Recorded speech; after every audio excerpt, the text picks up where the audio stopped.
दिल के बाजार में दौलत नहीं देखी जाती, प्यार हो जाए तो सूरत नहीं देखी जाती।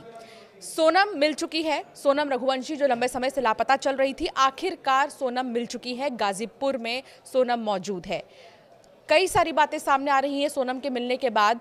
वो सारी बातें हम आपको बताएंगे और अब तक क्या हुआ है ये भी हम आपको बताएंगे कि आखिर सोनम गाजीपुर तक पहुंची कैसे। बने रहिएगा हमारे साथ, पूरा वीडियो ध्यान से देखिए। नमस्कार, मैं हूं आपके साथ अंशिका पाठक।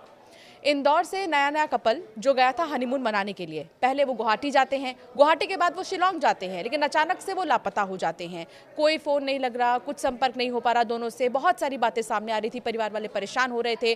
फिर परिवार वालों ने पुलिस में कंप्लेन की, पुलिस की मदद ली गई, फिर पुलिस ने मेघालय पुलिस से संपर्क किया, उसके बाद सर्च ऑपरेशन चलाया गया। कई बड़े जो नेता हैं वो भी लगातार बातचीत में थे, मेघालय के मुख्यमंत्री से भी, मध्य प्रदेश के मुख्यमंत्री बातचीत में थे मेघालय के मुख्यमंत्री से। उसके बाद जाकर राजा का सुराग मिला, लेकिन मिला तो शव मिला। राजा का गहरी खाई में शव मिला और इसके साथ ही सोनम का कुछ पता नहीं चला था। सोनम की बस एक वाइट कलर की शर्ट राजा के शव के बगल में ही थी। तो ये कहा जा रहा था कि क्या सोनम को बेच दिया गया है, क्योंकि ह्यूमन ट्रैफिकिंग का भी मामला सामने आ रहा था। लेकिन हाल ही में आपको बता दें कि गाजीपुर से जो है सोनम को अभी मौजूदा समय में हिरासत में लिया गया है। इंदौर के बड़े ट्रांसपोर्ट कारोबारी थे राजा रघुवंशी, और सोनम के जो पिता हैं वो एक बिजनेस करते थे। उस बिजनेस का पूरा जो डेटा है, उस बिजनेस की पूरी जिम्मेदारी जो है वो सोनम के ऊपर थी। सोनम ही अपने पिता के बिजनेस को देखती थी। वहां कई सारे लेबर्स काम करते थे, कई सारे नौकर काम करते थे, जिनमें से एक था राज कुशवाहा। जी हाँ, राज कुशवाहा कौन है? सबसे पहले मैं आपको उसकी तस्वीर दिखाती हूँ जिस पर सोनम का दिल आ गया। ये है वो राज कुशवाहा, अगर आप देख पा रहे होंगे। ये है राज कुशवाहा और ये है विशाल चौहान। ये शख्स, ये है विशाल चौहान, और एक और शख्स है आकाश राजपूत। ये है वो आकाश राजपूत। तो ये जो तीन लड़के आप देख रहे हैं, ये लगातार सोनम के साथ में संपर्क में थे, और जब ये हनीमून पर गए थे तो इन्हें सुपारी दी गई थी हत्या की सोनम की तरफ से। अब देखिए कि कितना घोर कलयुग आ गया है कि यहाँ पर सोनम जो है, जिससे उसकी शादी हुई थी, कहा यह भी जा रहा है कि मैट्रिमोनियल साइट से दोनों की शादी हुई थी। 4 महीने पहले ही दोनों का रिश्ता तय हुआ था और फिर शादी की तारीख निकल गई। लेकिन सोनम शादी से खुश नहीं थी, ये खबरें भी आ रही हैं।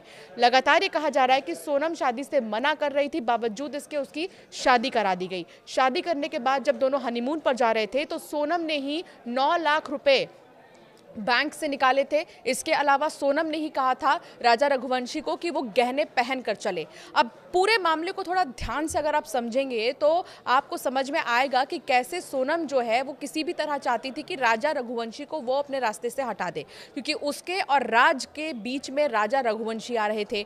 जिसके बाद सोनम ने इतना बड़ा प्लान रचा और सुपारी दी हत्या की, और फिर यहाँ पर हत्या हो जाती है राजा रघुवंशी की। अब आगे का प्लान क्या था वो भी समझिए। इस हत्या के बाद जो है सोनम चाहती थी कि इस पूरे मामले को वो एक लूट या फिर छीना झपटी, इस तरह के एंगल से जो है सोनम चाहती थी कि सारी पिक्चर जो है वो पोर्ट्रे हो। लेकिन ऐसा नहीं हुआ। क्यों नहीं हुआ? क्योंकि सोनम का जब सुराग नहीं मिल रहा था तो लगातार सीसीटीवी फुटेजेस खंगाले जा रहे थे।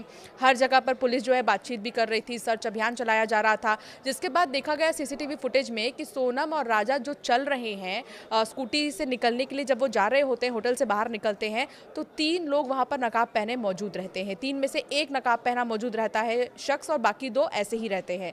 जिसके बाद उन तीनों पर शक गहराया, उनसे बातचीत की गई। तो दूसरी तरफ सोनम जब जो है वो शिलोंग से सीधे गाजीपुर आती है और गाजीपुर में एक ढाबे पर बैठती है। ढाबे पर बैठकर ढाबा के संचालक से मोबाइल फोन मांगती है और अपने भाई को कॉल करती है और कहती है कि मैं गाजीपुर में हूँ।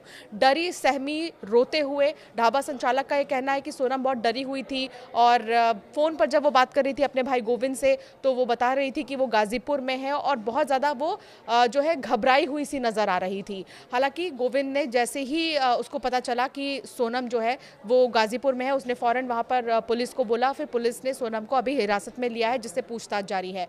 पूछताछ का सिलसिला अभी ख़त्म नहीं हुआ है, पूछताछ अभी चल रही है। इन्वेस्टिगेशन के बाद ही समझ में आ पाएगा कि आखिर सोनम ने पूरी प्लानिंग कैसे की थी, या फिर इसका मास्टरमाइंड कौन था। कहा यह भी जा रहा है कि जो राज कुशवाहा है वो मास्टरमाइंड था इस पूरे ही हत्याकांड का। तो सोनम और राज कुशवाहा दोनों को ही एक साथ रहना था, और दोनों ही एक दूसरे से प्यार भी करते थे। लेकिन आप देखिए कि इन दोनों के बीच में राजा रघुवंशी आ रहा था, इसलिए उसकी हत्या कर दी जाती है। फिलहाल इस मामले ने एक बार फिर से मेरठ का वो मामला जो है याद दिला दिया, जिसमें मुस्कान, आपको याद होगी, जिसने अपने बॉयफ्रेंड साहिल के चक्कर में सौरभ, अपने पति को, जो कि मर्चेंट नेवी में ऑफिसर था, उसको मार डाला था और ड्रम में जो है शव के कई सारे टुकड़े मिले थे। लेकिन ये मामला हनीमून मॉड्यूल जो है वो बहुत ही ज़्यादा चौंकाने वाला है कि पूरी प्लानिंग की गई, कैसे आपको पैसे लेके जाने हैं, कैसे आपको गहने पहनकर जाने हैं, फिर कैसे मर्डर करवाना है, ये सारी चीज़ें सामने आई हैं। और उससे भी बड़ी बात आप ये देखिए कि राजा रघुवंशी, जो कि बहुत बड़ा कारोबारी था, उस पर सोनम का दिल नहीं आया, बल्कि एक नौकर पर दिल आया, जो उसके पापा के कारोबार का एक नौकर था। एक बिजनेस में उसके पापा के यहाँ लेबर का काम करता था राज कुशवाहा, और तभी से ये दोनों संपर्क में थे, लगातार ये दोनों कांटेक्ट में भी थे।